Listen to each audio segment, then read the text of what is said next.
Well, let's go ahead and jump into the meatier topics. We've got some fun stuff. We've got some tense stuff. We've got some fun reminiscing. So let's go ahead and jump right into our first topic tonight. And the first two topics kind of work together a little bit. I was reading an article recently. I forget exactly where it was, but it was talking about, a lot of the ultra wealthy, probably of no surprise to most people, have private compound places where they can get away from, the hustle and bustle. But some of these billionaires are, really caught up in worrying about what happens if society collapses. And quite a lot happened during pandemic. A lot of these folks really got it into their heads that they needed to have sort of, think of them like a little fallout shelter, an apocalypse bunker. But these super wealthy, ultra wealthy folks, every now and then will have these conferences, and they will invite in experts in survival, experts in security, and they'll rotate these people through. So it's like a little private conference where they meet and they have experts come and answer their questions on a variety of topics. And one of these survival experts got called into one of these meetings, and he said, I was expecting to be asked, questions like, how much food do you want? How do I process water? And that's not what these people wanted to know at all. What they wanted to know was, how do I keep the people that I hire to keep me safe? How do I keep them loyal? How do I make sure that they stay loyal to me and don't just turn their guns on me and kill me and then take all my provisions? And the guy, he said, I was really taken aback by this because, it's one thing for me to provide you with security, like food security and water security, but you're asking me. They wanted to know, are there like control collars we can employ? Would that be something you'd recommend? Is using control collars like shock collars? Should we use cattle prods? Because we're assuming money won't have any draw to these people if everything collapses. They were more interested to how to keep people from betraying them. And so the guy said, I'm not really prepared to talk about this, but if you were going to ask me personally, I'd find a way to instill loyalty in them somehow by convincing them that they were better off throwing their lot in with you. Convince them to do it because they want to do it. And he said almost universally, the billionaires all looked at him like, okay, so you think we should be their friend? And they really were puzzled because they couldn't imagine that anybody would do anything just because they liked you. And I can maybe understand that. If you're an ultra wealthy person, can you ever trust anybody when they say they like you? And it could be that maybe we can't trust ourselves when we're around ultra powerful or wealthy or beautiful people. Maybe we do just kind of go with it because we want to go with the flow with that. But it makes brings up a good point, and I wanted to talk to you guys about it.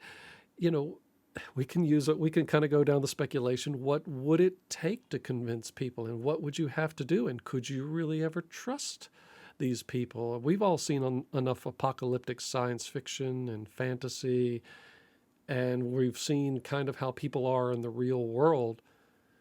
And as far as I'm concerned, I know that everything falls apart, and there's no reason why these people would want to trust you or stick with you in any way, unless they felt that they were safer behind your walls, that your walls really had protection. But no, if you want to make sure that these people don't kill you, you either need to withhold the codes to how everything works, or you need to find a way to win them over or earn their loyalty. But that's just me thinking off the top of my head. But I'm interested in what you guys think. Clyde, I'm going to throw it to you first. What do you think about what these guys were asking, and where their priorities are? And if you were a guard, say, in one of these setups, what do you think would motivate you? Well, I think one of the issues is trying to understand, um, I guess, the situation that leads up to it, because in a vacuum, like, how did all these people come to my compound?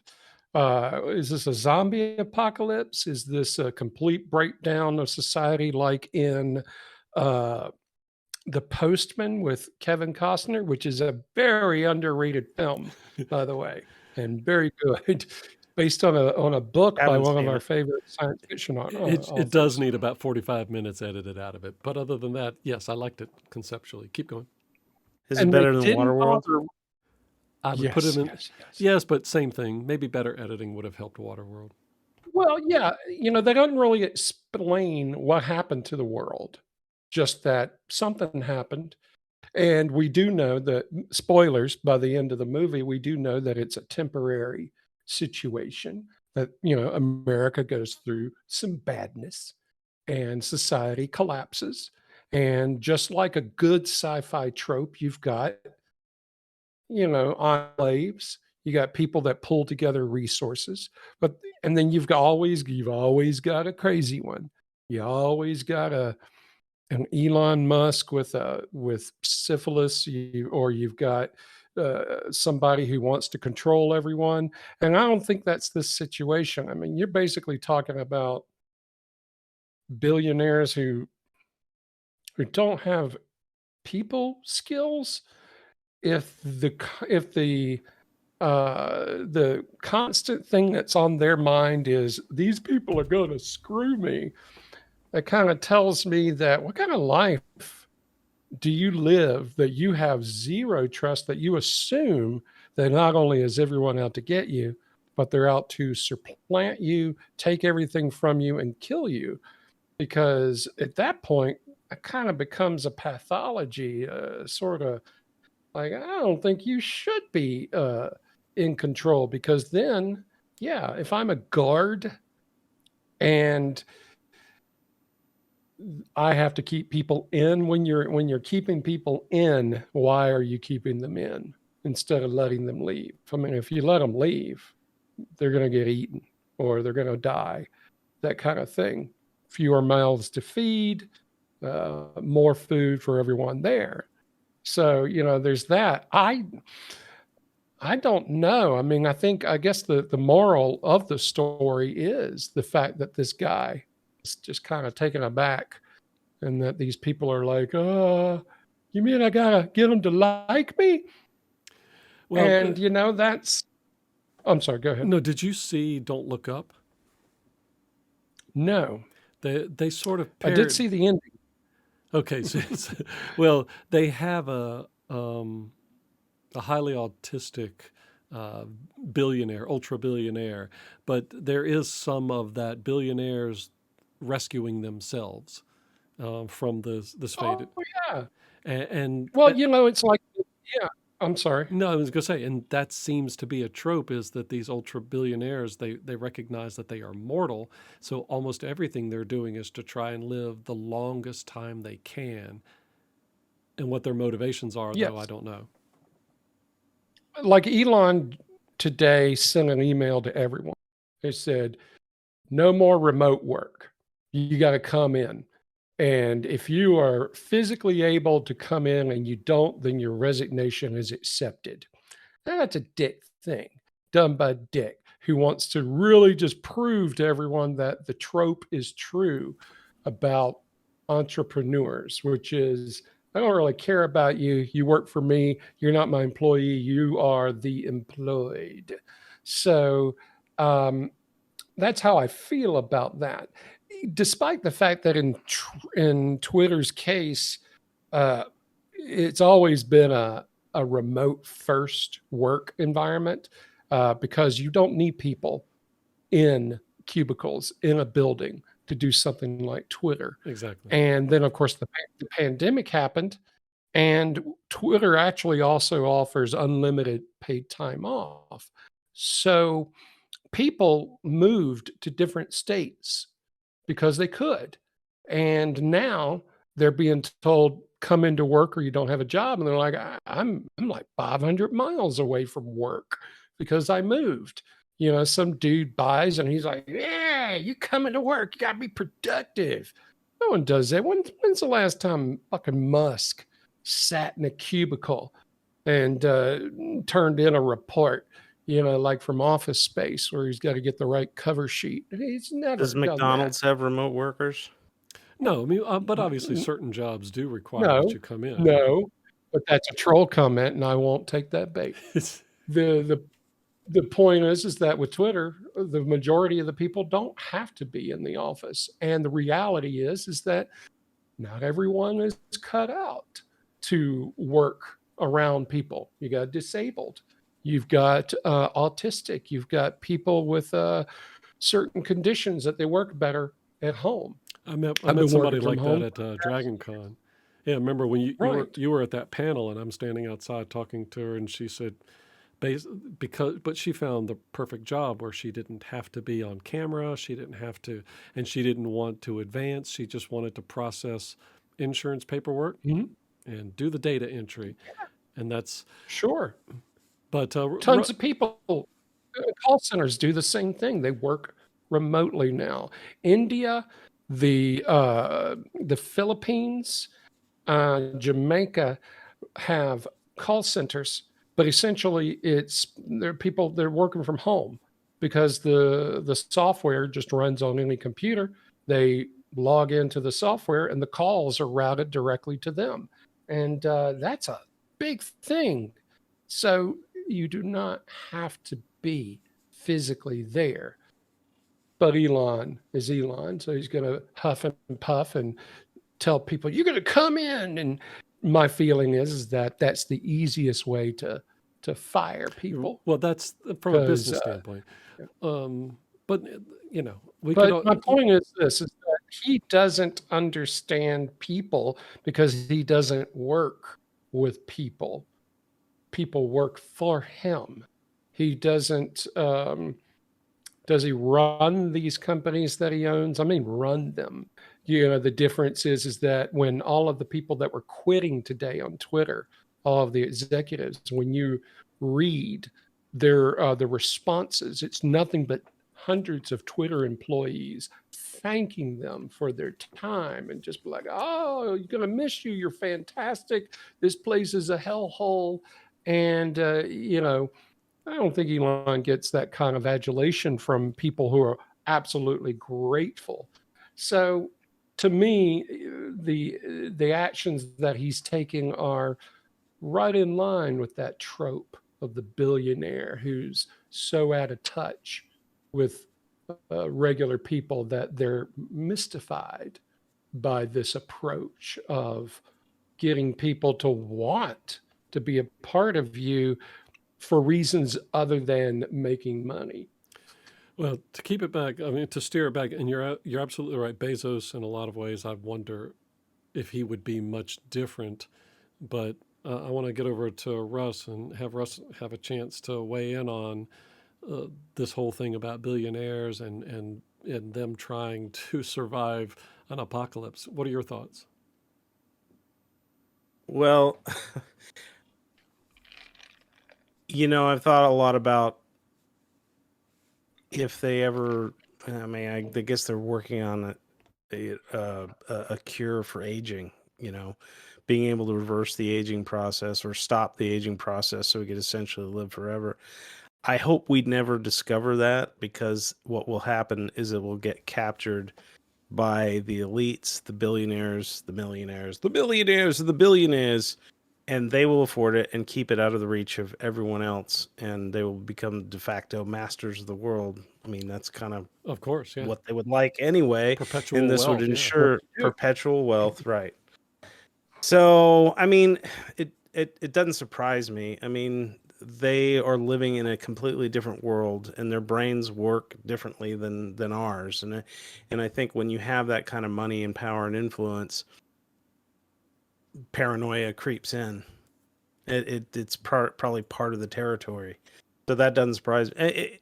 Honestly, when you said that, it had never occurred to me that would be something I would think about. Exactly. Exactly. And that's Right. that's So the crazy it's part weird. about it is, as you both have pointed out, it's almost like, there are like the people who really have a high amount of faith in gold, like the gold fanatics. And you may be a gold fan from an investment standpoint. Yes, gold is a great investment. But I used to have this conversation with a person at work, and he would say, yeah, I do keep gold in my house, of course, with my guns. And if anything ever goes, I know I'll have something tangible. And I was always saying, the grocery store is not going to take gold, right? You know that the society is going to have to collapse and then rebuild enough and restructure itself to accept your gold. And then what the reason why, in the old days, gold had value for very different reasons than gold is valuable today. Jewelry and things like that are not nearly as valuable to people today than its industrial benefits. And if industry is gone, I'm not sure that gold has very much value at all. So all these people, No, not at all. Beaver pelts. And that's where it's going to be at. and so all of this money really is useless. What they need to do is build a place that's big enough for your security people's family, so that they can bring their family. And you need to have a way to feed everybody, not just provisions, because depending on whatever happens, if it's so big that it knocks out all of the banking systems and we can't spend money anymore and we can't read anything because everything was digital, your money is worthless and will be worthless. Just like in the Postman movie you were talking about, Clyde, it took years to recover from that. But they did recover because not every place will lose everything. It would have to be something supernatural that made electricity not work, or EMPs that shattered. We'd still be able to build things, but it would probably knock us back to last century, maybe before nanites that were in the air, like in invest in ammunition. That's really the only thing of worth after everything goes to shit. And then when without industrialization, then you're going to end up eventually making that ammunition by hand. So you really need to start making sure that your weapons. I know people that make. You can make it by hand. You don't need electricity. You just have to have the feeder station. Antibiotics and insulin. If you are the guy that has the antibiotics and insulin, then you got a chance. You got a chance because that's, you can look. I can always grab a stick and fashion a rope and make myself a spear, and I can feed myself, and I know how to do a fire. I can always do that. But if I got a cut that gets infected, or if I'm diabetic, I mean, that's SOL. Unless diabetes patients will be the first to go. Yeah. Mm-hmm. Yeah. So dialysis, all of that. Yeah. I mean, and that's the type 1. Type 2 people will actually be fine because they won't have junk food anymore to eat. They'll actually clear up weight, their type 2 diabetes. It's the type 1 people that'll die. Snowballs. So what do you concentrate on? Water filtration, health, basically health stuff. Mm-hmm. But I mean, getting back to are we still talking about the compound, and how do you properly have a compound of people that aren't going to turn on you and eat you? Yeah, I mean that was the overall topic, and it's going to lead us into the next type, which is again talking about apocalypse. But did you have one more point you wanted to make? No, I would pretty much do that. I mean, I would, in order to keep everyone happy. I mean, everyone's involved, and not to mention you bring I think about this a lot ever since I was a kid, and I read The Stand. Yeah. Which is a masterful book. You think about these things.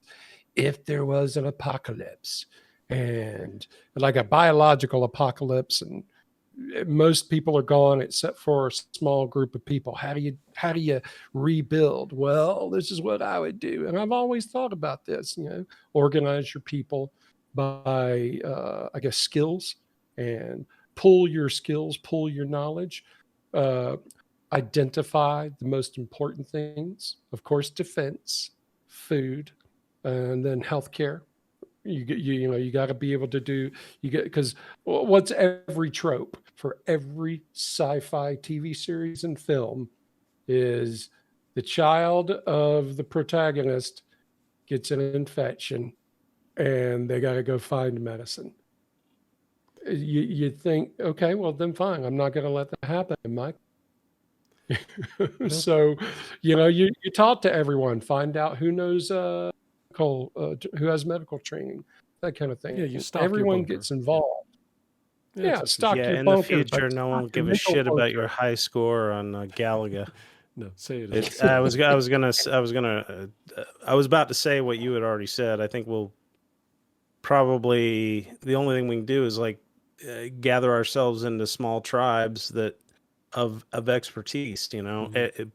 Everyone will need to contribute something. They'll either have to bring a skill to the table or learn real quick, because dead weight ain't going to cut it in that sort of situation. So Exactly. Yeah, Exactly. with an understanding that there's always going to be people that need to have others to carry their weight, whether it be the old, infirm, disabled, There or will be some that children, we but agree even to. children Yeah. can put to work. maybe. I mean, in A child Neanderthal can tribes, carry. they would dump a baby if the mother couldn't produce enough milk. Well, It yeah, was but just the way it was. It's hardcore, we're but not that's going to life. revert to that. I mean, No, what kind of but nature apocalypse will are you take talking? care of it. Nature will take Right. care of it.